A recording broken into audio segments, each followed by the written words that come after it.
Travailleurs en situation de handicap psychique. Le théâtre Eurydice de Plaisir a lancé cette année son pôle art et handicap, lancement officiel qui était le 8 septembre dernier. Objectif, faciliter l'accès à la création culturelle des personnes en situation de handicap dans les Yvelines et les Hauts-de-Seine. Pour en parler, Richard Le Tertre, bonsoir. Bonsoir. Vous êtes le directeur du théâtre Eurydice de Plaisir. Alors ce pôle a été lancé tout récemment, on l'a dit, un lancement officiel le 8 septembre. Pourquoi le mettre en place? Je crois que vous avez fait un état des lieux à la base. Voilà, quel était votre constat? Bon, d'abord, le théâtre Eurydice est un ESAT, un établissement de service d'aide par le travail. On appelait ça les CAT dans le temps.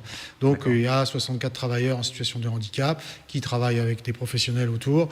Et donc tout ça travaille autour des métiers du spectacle, la plupart en tout cas pour les métiers du spectacle. Et effectivement, on est très intéressé par la question de la culture puisqu'on est un théâtre autour de la culture, enfin un ESAT autour de la culture. On est un peu les deux sur ce territoire de Saint-Quentin maintenant. Donc le pôle art et handicap est né du festival Orphée. Le festival Orphée existe depuis 15 ans sur le territoire des Yvelines. Un festival annuel. Voilà, donc art et handicap, qui présente des spectacles des personnes en situation de handicap sur scène.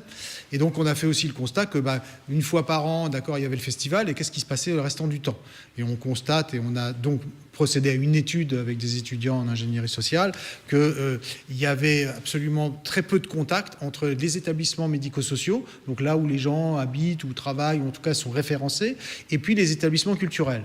Par contre, il y avait un désir des uns et des autres de travailler ensemble. Donc, ce désir existait. Il existait. Alors, dans d'autres départements, dans le 95 par exemple, ça existe depuis quelques années, où effectivement une compagnie amie travaille là-dessus et a donc aussi développé le pôle art et handicap pour leur territoire.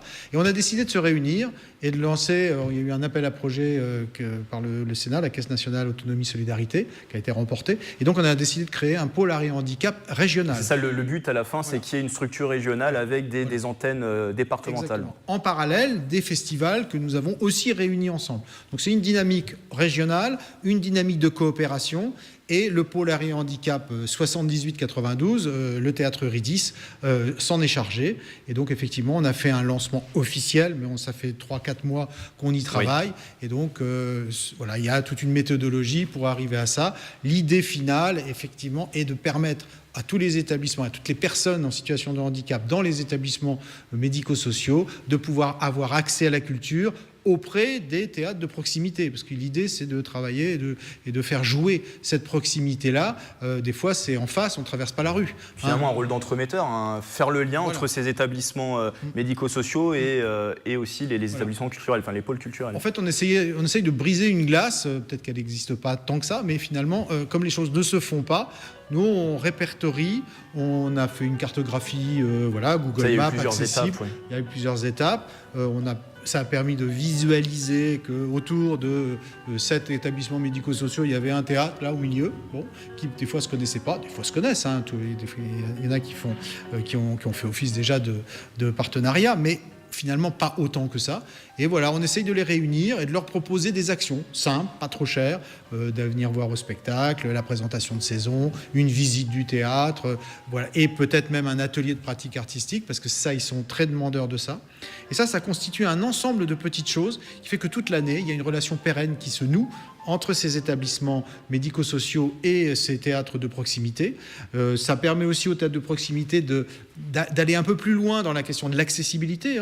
On parle bien de boucle magnétique, langue des signes, voilà, parce que le handicap, c'est pas une seule chose, c'est plusieurs types de handicap. Et c'est ça aussi qui perd souvent les médiateurs culturels, les gens des théâtres, parce que le handicap, mais qu'est-ce que c'est? Les gens en fauteuil, c'est compliqué, tout ça. Nous, on essaye de dédramatiser un peu, de dire, c'est pas si compliqué que ça. Si on se parle, on trouve des solutions.